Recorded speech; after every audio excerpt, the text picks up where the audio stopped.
एक मिनट देख रहे हैं आप, आपके साथ मैं हूं शिप्रा झा। इस बुलेटिन में हम आपको दिखाते हैं हर खबर की पूरी विश्लेषण सिर्फ और सिर्फ एक मिनट में। तो चलिए शुरू करते हैं खबरों का सिलसिला। एक और बेटी बचाओ अभियान के तहत सरकार लोगों को बेटी बचाने की मार्मिक संदेश के साथ अपील कर रही है, तो दूसरी तरफ एक कठोर दिल मां ने अपनी नवजात शिशु से जान छुड़ाने के लिए बांसबाड़ी में फेंक कर मां की ममता को शर्मसार कर दिया। लेकिन भागलपुर के रहने वाले एक शख्स ने नवजात को अपने सीने से लगाकर मानवता को कलंकित होने से बचाने की कोशिश की। पूरा मामला सहरसा से है, जहाँ माँ की ममता को शर्मसार करने वाली तस्वीर सामने आई है। दरअसल एक कलयुगी माँ अपनी नवजात बच्ची को झील किनारे झाड़ी में फेंककर फरार हो गई। बच्ची के रोने की आवाज सुनकर वहां आसपास लोगों की भीड़ जमा हो गई।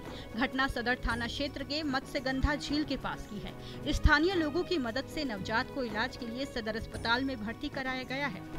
भागलपुर के रहने वाले सुमन कुमार ने बच्ची को गोद लेने की इच्छा जाहिर की है। बच्ची फिलहाल सदर अस्पताल में भर्ती है, जिसकी सूचना चाइल्ड लाइन को दे दी गई है। अगर कोई परेशानी नहीं हुई तो नवजात को पिता मिल जाएगा और सुमन को बेटी।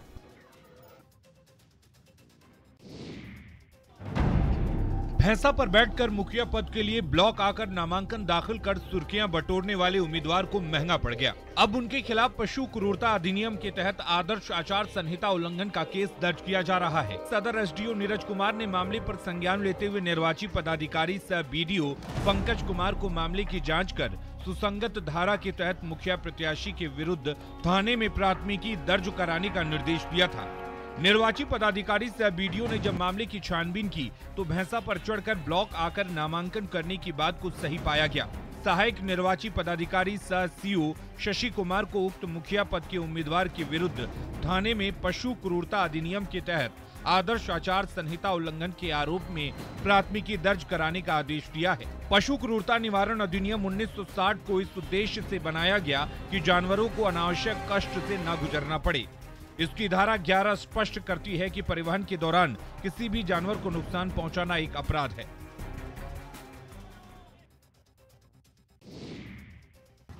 दो ट्रकों में भरकर ले जाया जा रहा 90 मवेशियों को प्रशासन ने जब्त किया है। इनमें ज्यादातर भैंस के बछड़े हैं, जिन्हें तस्करी के लिए ले जाया जा रहा था। प्रशासन ने ये कार्रवाई सेक्टर 12 थाना क्षेत्र के NH 23 पर की है। इस मामले में किसी की भी गिरफ्तारी नहीं हुई है। थाना प्रभारी ने बताया कि जैना मोड़ की तरफ से चास जा रहे ट्रकों को पुलिस ने रोका। जांच के क्रम में पाया कि उस पर मवेशियों का बछड़ा लोड किया गया है। पुलिस ने दोनों ट्रकों को जब्त कर मामला दर्ज कर लिया। इसके बाद पशु चिकित्सक डॉक्टर मुद्रिका ने पशुओं की जांच की। मेडिकल रिपोर्ट में यह बताया गया कि इन मवेशियों के साथ छेड़छाड़ की गई है। इसी आधार पर पुलिस ने मामला दर्ज कर लिया है। आगे की कार्यवाही भी की जा रही है। कि पशु के साथ क्रूरता किया जा रहा था, इस तरह से लाद कर ले जाना उचित नहीं है। इसको लेकर के हम लोग अग्रतर जो विधि सम्मत कार्रवाई है कर रहे हैं। इन भैंस के बच्चों को बंगाल ले जाया जा रहा था। फिलहाल पुलिस पूरे मामले में पशु क्रूरता कानून के आधार पर कार्रवाई की जा रही है।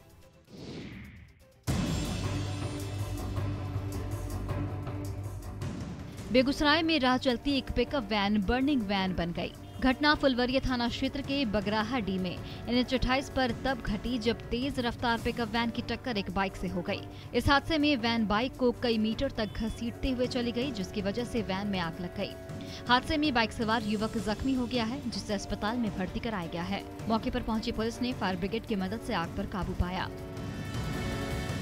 धनबाद के झरिया BCCL सुदामडी के फायर फेज 2 में पोकलिन मशीन में अचानक आग लग गई।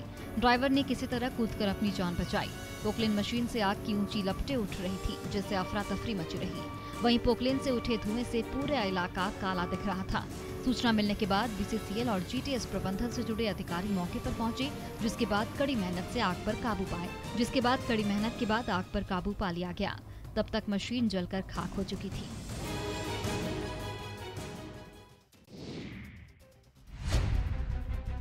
मुंगेर में विश्वजीत हत्याकांड का पुलिस ने खुलासा कर दिया है। पुलिस ने हत्याकांड के नामजद आरोपी राजेश उर्फ कारू सिंह को कर्नाटक के बेंगलुरु से गिरफ्तार किया है, जिसके बाद चौंकाने वाला खुलासा हुआ है। पुलिस के मुताबिक हत्याकांड को अंजाम देने के लिए आरोपी फ्लाइट से पटना आया था और वहां से सड़क मार्ग से खड़गपुर पहुंचा था। हत्याकांड को अंजाम देने के बाद वो फिर पटना पहुंचा और फ्लाइट से बेंगलुरु चला गया। आरोपी ने विश्वजीत की हत्या करने की बात कबूल की है और बताया है कि उसने अकेले ही वारदात को अंजाम दिया। तो जब पैसा पूछा था उसको नहीं दे रहा था बार बार, इसीलिए उसको गुस्सा आ गया कि हमारा पैसा भी रखा है, वापस हमको भी वापस उसको धमकी दे रहा था ये, कि इसीलिए उसको गुस्सा आया कि वहाँ से उसको गुस्सा आने के बाद सीधा वहाँ बेंगलुरु से आया कि यहाँ उसको मर्डर करके फिर वापस चला गया। 6 अक्टूबर की रात विश्वजीत दीपांकर की हत्या धारदार हथियार से गला रेत कर दी। मृतक के पिता के बयान पर खड़गपुर थाने में मामला दर्ज हुआ था। पुलिस ने साइबर ठगी करने वाले 5 आरोपियों को गिरफ्तार किया है। आरोपियों ने पुलिस के सामने जो खुलासे किए वो काफी चौंकाने वाले हैं।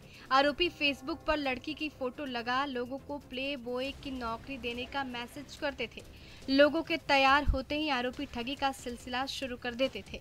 कभी रजिस्ट्रेशन तो कभी पुलिस वेरिफिकेशन और फिर होटल बुकिंग के नाम पर लाखों रुपए की ठगी करते थे।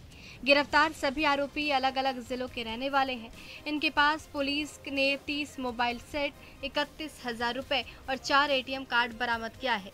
साइबर ठग व्हाट्सएप और फेसबुक के माध्यम से सबसे पहले प्ले बॉय की जॉब देने के लिए ऑडियो रिकॉर्डिंग मैसेज करते थे। लोग जब इस काम के लिए तैयार हो जाते थे तो फिर फर्जी कंपनी से जुड़ा दस्तावेज और लड़कियों की फोटो भेजकर लोगों का विश्वास जीतते थे। गिरफ्तार आरोपियों में नालंदा निवासी पिंटू कुमार, लक्ष्मण कुमार, मुकेश कुमार, शेखपुरा निवासी गौतम कुमार और नवादा का रहने वाला किशोर प्रसाद शामिल है। टूटे हुए घर, घायल मवेशी, ये तस्वीरें झारखंड के चतरा की हैं, जहां टंडवा प्रखंड के कई गांव में हाथियों का उत्पात लगातार जारी है। इलाके में हाथियों के झुंड के आ जाने से लोगों में भय का माहौल है। हाथियों के झुंड ने इलाके में कई लोगों के घरों को तोड़ दिया है, वहीं कई एकड़ खेतों में लगे फसलों को भी बर्बाद कर दिया है। 2 दिन से चतरा के टंडवा में हाथियों के झुंड से बिछड़े एक हाथी का उत्पात लगातार जारी है। शनिवार को हाथी ने फुलवरिया में 2 लोगों को पटक कर घायल कर दिया। इसके बाद रात 9 बजे के बाद टंडवा क्षेत्र के शिवपुर रेलवे साइडिंग के सटे घरों में जमकर उत्पात मचाया गया। हाथी ने गांव के कई घरों को ध्वस्त कर दिया, साथ ही कई मवेशियों को भी घायल कर दिया। बाद में ग्रामीणों ने एकजुट होकर हाथी को जंगल की ओर खदेड़ा। हर बार इस तरह की घटनाएं होती हैं। मामले की जानकारी मिलने के बाद वन विभाग की टीम क्षेत्र में पहुंचकर क्षतिग्रस्त घरों और बर्बाद फसलों का जायजा लेती है। साथ ही हाथियों के झुंड को भगाने की तैयारी करती है, लेकिन फिर से हाथियों का डर बना ही रहता है। बिहार पुलिस को हाईटेक किया जा रहा है, इसके लिए सरकार लगातार प्रयास कर रही है। लेकिन इन तस्वीरों को देखिए, बीच सड़क पर खराब पड़ी दिख रही गश्ती गाड़ी और हांफते गुर्राते पुलिस वाले। ये तस्वीर कैमूर की है। गाड़ी भभुआ मुख्यालय स्थित महिला थाने की है।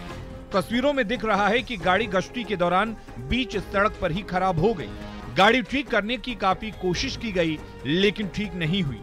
बीच बाजार में गाड़ी खड़ी रहने से जाम न लग जाए, इसलिए पुलिस वाले धक्का देने लगे। थक गए तो माल ढोने वाले वाहनों से टोचन कर गश्ती वाहन को खिंचवाया गया। बिहार पुलिस के इस हाल को देख लोग मुस्कुराए भी और अफसोस भी जताया।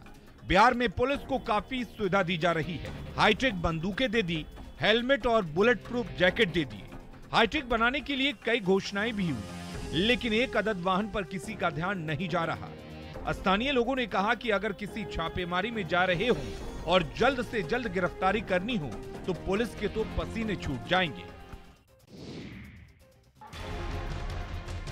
हजारीबाग के कटकमदाग प्रखंड के बांदाग साइडिंग में मुआवजे की मांग पर आंदोलन जारी है। इसमें प्रदर्शनकारियों पर पुलिस ने लाठीचार्ज किया, साथ ही आंसू गैस के गोले भी छोड़े गए। इस घटना में कई प्रदर्शनकारी के साथ ही पुलिसकर्मी भी घायल हो गए। दरअसल पुलिस बल प्रयोग करते हुए प्रदर्शन को खत्म करना चाह रही थी। इसी दौरान प्रदर्शनकारियों ने पुलिस पर पथराव कर दिया, जिसके बाद पुलिस को लाठीचार्ज करना पड़ा। आपको बता दें कि लोग कोल साइडिंग के विरोध में धरना प्रदर्शन कर रहे हैं। लोगों का कहना है कि जिस जमीन पर कोयला डंप किया जा रहा है उसका मुआवजा नहीं मिला है। वहीं हर दिन 3000 ट्रकों के चलने से भी डस्ट की समस्या होती है। लोगों के हंगामे के बाद बंदाग साइडिंग के आसपास के इलाके को पुलिस छावनी में बदल दिया गया है। लोगों को समझाने बड़कागांव विधायक अंबा प्रसाद भी पहुंची। वहीं एसपी भी पूरे घटनाक्रम पर नजर बनाए हुए हैं।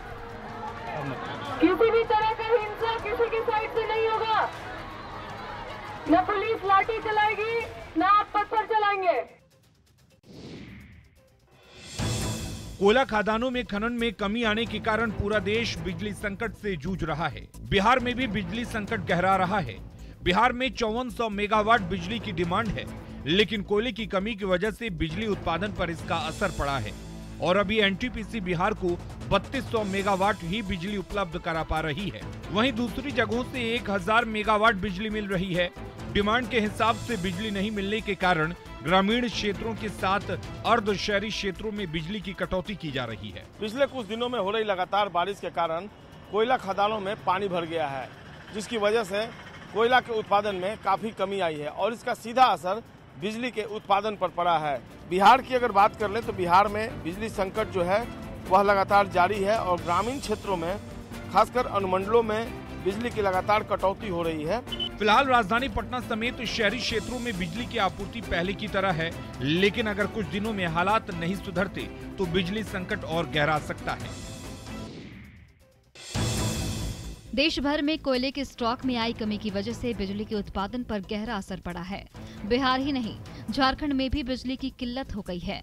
राजधानी रांची के शहरी और ग्रामीण इलाकों में भी बिजली आपूर्ति में लगातार कटौती की जा रही है। नामकुम सिद्रोल पावर सब स्टेशन से सप्लाई किए जाने वाली बिजली से शहरी इलाके में महज 18 से 19 घंटे, जबकि ग्रामीण इलाकों में 17 से 18 घंटे बिजली की आपूर्ति की जा रही है। आप समझ सकते हैं कि जब राजधानी रांची के शहरी और ग्रामीण इलाकों में बिजली आपूर्ति का ये हाल है तो राज्य के दूसरे जिलों का क्या होगा। नामकुम के पूर्वी क्षेत्र में हम लोग सप्लाई देते हैं 11 kV। ग्रामीण क्षेत्र में जो देते हैं 24 घंटा में आपका 17 से 18 घंटा, शहरी क्षेत्र में आपका 24 घंटा में आपका 20+ जाता है। बिजली संकट की बड़ी वजह विद्युत उत्पादक संयंत्रों को कोयले की घोर किल्लत है। राज्य सरकार ने बढ़ी दर पर नेशनल पावर एक्सचेंज से बिजली खरीदने की पहल की है। त्योहारों के कारण आने वाले दिनों में यह संकट और बढ़ सकता है। बेगूसराय में जनप्रतिनिधि भले ही विकास के दावे करें, लेकिन धरातल पर स्थिति बिल्कुल इसकी पलट है। नगर निगम क्षेत्र की जनता नारकीय जीवन जीने को विवश है। लोग महीनों तक जल जमाव और गंदगी के बीच एक तरह से कैद होकर रह रहे हैं। स्थिति ये है कि जनता की पीड़ा कोई सुनने वाला नहीं। जनप्रतिनिधि परेशान जनता को सिर्फ विकास के दावे की घूंट पिला रहे हैं और दूसरी तरफ जनता त्राहिमाम त्राहिमाम कर रही है। निगम क्षेत्र की घनी आबादी वाले कई वार्ड की जनता पिछले 3 महीने से जल जमाव के बीच रहने को विवश है। नाले का गंदा पानी सड़क पर जमा हुआ है, पानी से बदबू आता रहता है, जल निकासी का कोई साधन नहीं है। लोगों का कहना है कि कोई जनप्रतिनिधि उन लोगों की पीड़ा नहीं सुन रहा है। नेता सिर्फ बयानबाजी कर रहे हैं। नगर निगम क्षेत्र के करीब मोहल्ले में जल जमाव और गंदगी से स्थिति बदतर है। जर्जर सड़कों के कारण आए दिन हादसे होते रहते हैं। सड़क पर जल जमाव और गंदगी के कारण लोगों का सड़क पर चलना मुश्किल है। जिले की 80% आबादी खेती पर निर्भर है और इसके लिए सबसे बड़ी समस्या पटवन की है। प्रत्येक लोकसभा में बांका जिला का चांदन जलाशय परियोजना की गाद की समस्या एक प्रमुख मुद्दा रहता है और इसके जीर्णोद्धार की बात बार बार दोहराई जाती है। लेकिन चुनाव के समय जनप्रतिनिधि चांदन डैम की गाद की समस्या को प्रमुखता से उठाते हैं। चुनाव का वक्त बीतने के साथ ही जनप्रतिनिधियों के ध्यान से यह समस्या दूर हो जाता है। बांका में सिंचाई के लिए चांदन डैम काफी उपयोगी है, लेकिन इस डैम की सबसे बड़ी समस्या गाद भर जाने की है। डैम का निर्माण 1962 में किया गया था। तब से लगातार हो रहे सिल्टेशन की वजह से डैम में गाद भर गया है और डैम की जल भंडारण क्षमता महज 40% रह गई है। अतिरिक्त पानी आने पर डैम के स्पिलवे से नदी में पानी डिस्चार्ज होता है। चांदन डैम से नहरों में कभी बांका, भागलपुर और गोड्डा जिले के किसानों को पटवन का लाभ मिलता था, जो अब नहीं मिल पा रहा। चावल की कई किस्में आपने देखी होंगी, खाई भी होंगी, लेकिन ज्यादातर सफेद रंग का चावल। मगर इस बार कृषि विभाग का साथ मिला तो लीक से हटकर नालंदा के किसान ने काला धान की खेती शुरू की। इस धान की फसल 90 से 110 दिनों में तैयार हो जाती है। सबसे पहले आत्मा द्वारा किसान पाठशाला के माध्यम से धरती पुत्रों को खेती के तरीके और इससे होने वाले फायदे के बारे में बहुत ही बारीकी से समझाया और सिखाया गया। 100% अनुदान पर बीज उपलब्ध कराए गए। इसका ही नतीजा हुआ कि नालंदा में कई किसान इसकी खेती कर रहे हैं। प्रत्येक प्रखंड में 26 प्रगतिशील किसानों का समूह बनाया गया है। एक लीडर है तो 25 सदस्य। खेती के लिए हर प्रखंड में 1 हेक्टेयर का रकबा निर्धारित किया गया है। अगर उपज अच्छी मिली तो बड़े पैमाने पर वैरायटी की धान की खेती की रणनीति भी बनाई गई है। शर्त ये भी रखा गया है कि रोटेशन के आधार पर किसानों को सरकारी सहायता भी दी जाएगी।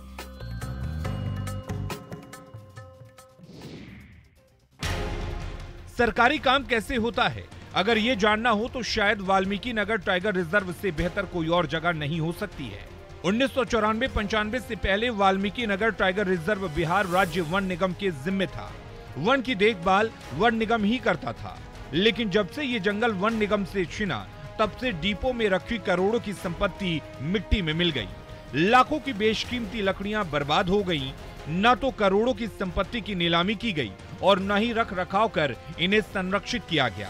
72 एकड़ में पहले मदनपुर डिपो की रखवाली 2 चौकीदार कर रहे हैं। पहले सारे जो बिक्री कुल सब किन बिचिन होत रहल, नियम चलत तलक, ओकरा बाद बैठले रह गई, बैठले केहू सुनवाई नहीं कोई, खत्म हो गई सारी। हर साल लकड़ियों की नीलामी के माध्यम से भारी राजस्व की प्राप्ति हो सकती है, लेकिन लकड़ियों की बिक्री न होने के चलते लगातार डिपो में लकड़ियों का भंडारण बढ़ता जा रहा है। आलम यह है कि डिपो में अब लकड़ियां सड़ रही हैं, लेकिन कोई इसकी सुध लेने वाला नहीं है। बिहार झारखंड की नेवल यूनिट के कैडेट्स का रामगढ़ के पतरातू डैम में 7 दिवसीय ट्रेनिंग कार्यक्रम चल रहा है। इसमें खेलगांव राज्य स्थित वन झारखंड नेवल यूनिट के झारखंड और बिहार के 22 कैडेट्स को नौका रेस की ट्रेनिंग दी जा रही है। ट्रेनिंग का मुख्य उद्देश्य बेसिक नौसेना प्रशिक्षण और उड़ीसा में आयोजित ऑल इंडिया यांटिंग रिगाटा कंपटीशन में भाग लेना है।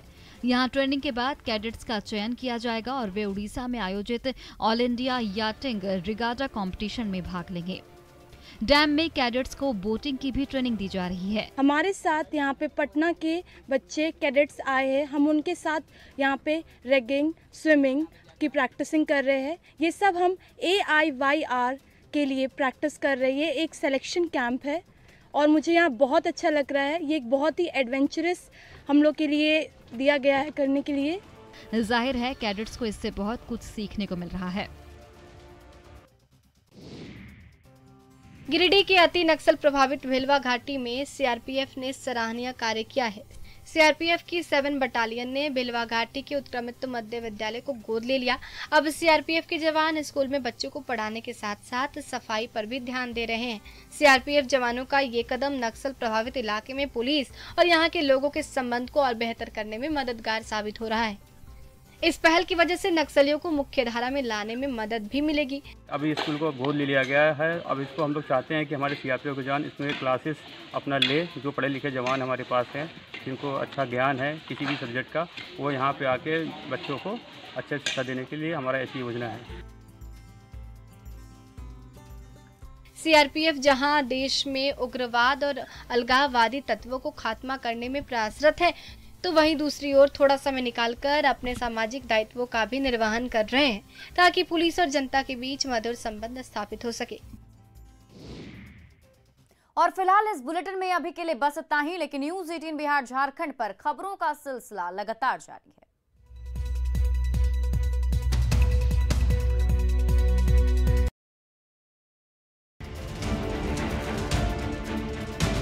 बारिश और बाढ़ ने इस बार लंबे समय तक लोगों को परेशान किया है।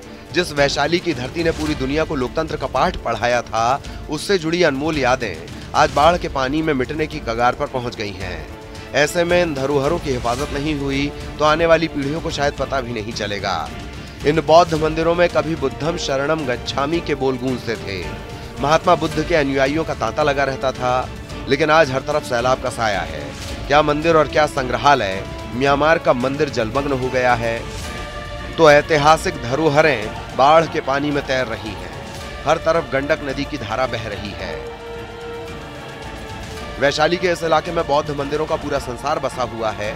बिहार सरकार 320 करोड़ रुपए खर्च करके बुद्ध सम्यक दर्शन संग्रहालय बनवा रही है, लेकिन अचानक गंडक नदी सबको डुबाने पर तुली हुई है।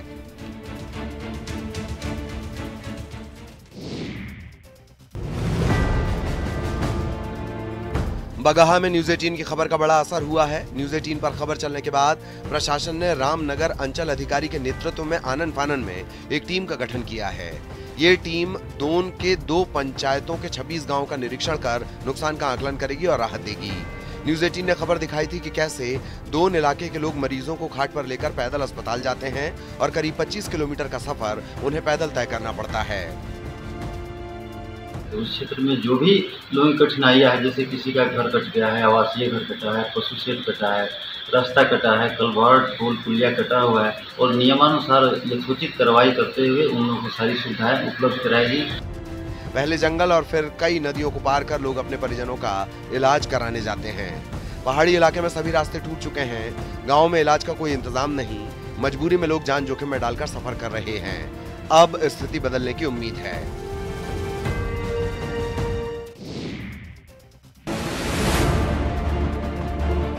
सिवान में पानी से परेशानी की कई कहानी है। जरा हालात को भी देख लीजिए, जिसकी वजह से इन जैसे कई लोग अपने अपने घरों में बंधक बन गए हैं। तस्वीरें सिवान की, जहां का पौष इलाका महादेवा इन दिनों बारिश के पानी से बेहाल है। पानी लगने से चचरी के सहारे लोगों की जिंदगी कट रही है। वे जरूरी कामों के लिए ही घर से निकल रहे हैं और जिनके पास चचरी के पुल का सहारा नहीं है, वे घुटनों तक पानी लांघकर अपनी राह तय करने को मजबूर है। जी, बारिश का पानी लगने से लोगों की जिंदगी नर्क बन चुकी है। उन्हें बीमारी का डर सता रहा है। अगर ये कहा जाए कि लोग जल कैदी बन गए हैं तो गलत नहीं होगा, वो भी तब जब ये मोहल्ला बीजेपी के पूर्व सांसद ओम प्रकाश यादव सहित कई वीआईपी लोगों का है।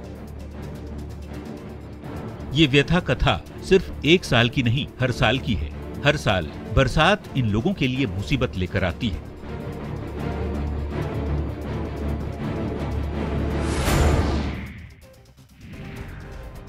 गोपालगंज में गंडक के जलस्तर में कमी जरूर आ रही है, लेकिन बाढ़ पीड़ितों की परेशानी अभी कम नहीं हुई है। 4 दिन पहले गंडक बराज से 4 लाख क्यूसेक पानी छोड़ा गया था। ये पानी अब धीरे धीरे कम होने लगा है। हालांकि गोपालगंज में गंडक के निचले इलाकों में अभी भी बाढ़ जैसे हालात हैं। माचागढ़ प्रखंड का गोसिया और निमुया पंचायत बाढ़ से बुरी तरह प्रभावित है। यहाँ के बाढ़ पीड़ितों के सामने मवेशियों के लिए चारे की समस्या बड़ी है।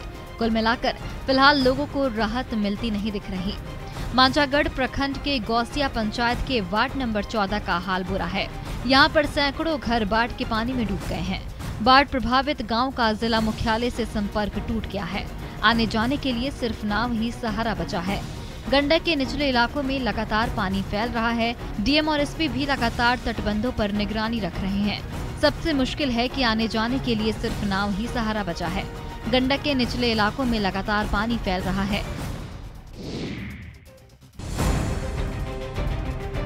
बगहा में गंडक नदी के जलस्तर में रिकॉर्ड गिरावट दर्ज की गई है। वाल्मीकि नगर गंडक बराज से फिलहाल 2,20,000 क्यूसेक पानी का डिस्चार्ज हो रहा है। बरसात के दिनों में ये जलस्तर सामान्य माना जाता है। जलस्तर में गिरावट से निचले इलाकों में पानी निकलना शुरू हो गया है।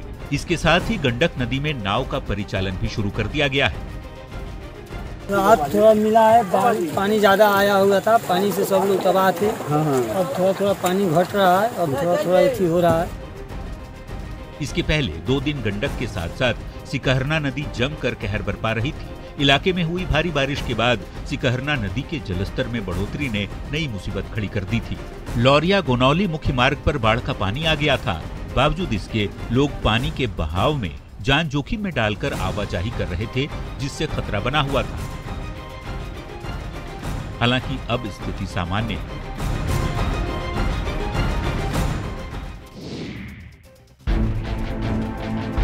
सीतामढ़ी जिले में बागमती और अधवारा समूह की नदियां अभी भी खतरे के निशान से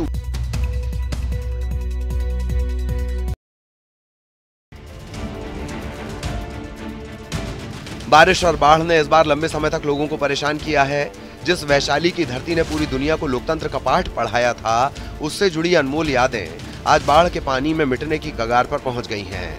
ऐसे में इन धरोहरों की हिफाजत नहीं हुई तो आने वाली पीढ़ियों को शायद पता भी नहीं चलेगा। इन बौद्ध मंदिरों में कभी बुद्धम शरणम गच्छामि के बोल गूंजते थे। महात्मा बुद्ध के अनुयायियों का तांता लगा रहता था, लेकिन आज हर तरफ सैलाब का साया है।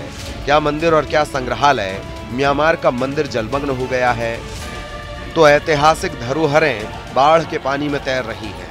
हर तरफ गंडक नदी की धारा बह रही है। वैशाली के इस इलाके में बौद्ध मंदिरों का पूरा संसार बसा हुआ है।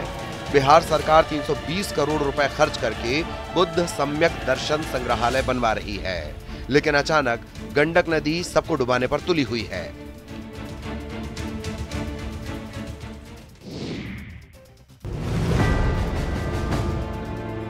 बगहा में न्यूज 18 की खबर का बड़ा असर हुआ है। न्यूज 18 पर खबर चलने के बाद प्रशासन ने रामनगर अंचल अधिकारी के नेतृत्व में आनन फानन में एक टीम का गठन किया है। ये टीम दोन के 2 पंचायतों के 26 गांवों का निरीक्षण कर नुकसान का आकलन करेगी और राहत देगी। न्यूज 18 ने खबर दिखाई थी कि कैसे दोन इलाके के लोग मरीजों को खाट पर लेकर पैदल अस्पताल जाते हैं और करीब 25 किलोमीटर का सफर उन्हें पैदल तय करना पड़ता है।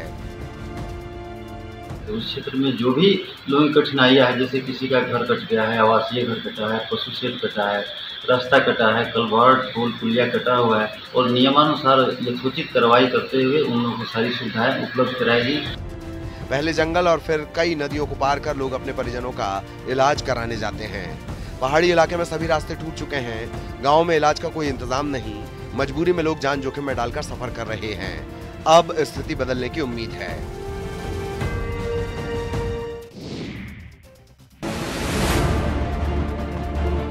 सिवान में पानी से परेशानी की कई कहानी है। जरा हालात को भी देख लीजिए, जिसकी वजह से इन जैसे कई लोग अपने अपने घरों में बंधक बन गए हैं। तस्वीरें सिवान की, जहां का पौष इलाका महादेवा इन दिनों बारिश के पानी से बेहाल है। पानी लगने से चचरी के सहारे लोगों की जिंदगी कट रही है। वे जरूरी कामों के लिए ही घर से निकल रहे हैं और जिनके पास चचरी के पुल का सहारा नहीं है, वे घुटनों तक पानी लांघकर अपनी राह तय करने को मजबूर है। जी, बारिश का पानी लगने से लोगों की जिंदगी नर्क बन चुकी है। उन्हें बीमारी का डर सता रहा है। अगर ये कहा जाए कि लोग जल कैदी बन गए हैं तो गलत नहीं होगा, वो भी तब जब ये मोहल्ला बीजेपी के पूर्व सांसद ओम प्रकाश यादव सहित कई वीआईपी लोगों का है। ये व्यथा कथा सिर्फ एक साल की नहीं, हर साल की है। हर साल बरसात इन लोगों के लिए मुसीबत लेकर आती है।